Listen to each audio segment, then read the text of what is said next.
Jesuit Refugee Service has partnered with Jesuit Commons, Higher Education at the Margins, over the last several years to bring higher education to more than 500 refugees in Malawi, Kenya, Syria, and Jordan. Alex Kiptanui, the Jesuit Refugee Service Project Director at Kakuma refugee camp in Kenya, said that while the program there does not offer immediate solutions to the refugee crisis, it brings refugees into a wider community of academic study, engages their minds, and equips them with skills they can apply today, thus offering them a possibility of a life worth living today and giving them a perspective for the future. The JCM program that provides online diploma programs and other short courses to refugees in Kakuma. When I finished my primary school, I was the best girl, and GRS gave me a scholarship. And I was taken to one of the high school. It was a boarding school. I was given an opportunity to study in a boarding school. After I finished boarding school, I got this opportunity because I was really finding of going to higher school, and I was not able to go to any other place. I'm a refugee, and there is no any other high school. So the only place that I got, it was the JCM. JCM has given us this opportunity, and it is really a very, very important opportunity. One of the things that this program does, like with higher education and kind of, especially the diploma program with all of the different perspectives, is it really gives people different ways to look at problems critically.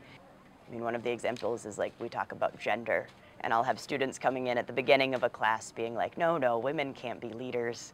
And then not all of them, but at least a number of them will have changed their mind by the end of the class and be like, okay, well, maybe women really do have this ability to lead also.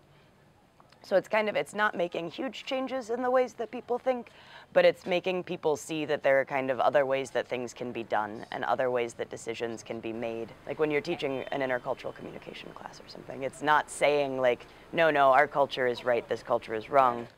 But the way that education works is it gives people the chance to really spend time thinking about it and being like, okay, well, my culture might not do that, and I am glad that it does not, but I at least understand that this other culture does that, and it's okay by me. So it's just kind of slow steps, but it's being able to say, these things are changing, these moods or these viewpoints are changing, and then in that it's changing the way that they interact within their communities, and it's changing the way that their communities make decisions and change.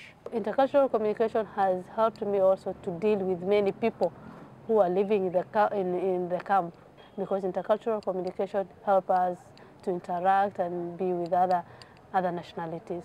This education system, it has really helped us a lot. Like if you look at the diversities between the refugees communities, at least the few have managed to access the program, they are able to help others back in the community, to let them understand what it means, what the presence of everyone means, just like the motto, educating men and women for others. In fact, the program, it has enriched our ability, our ways of understanding, such that we are able at least to address or to help some of our fellow refugees from different communities within the camp.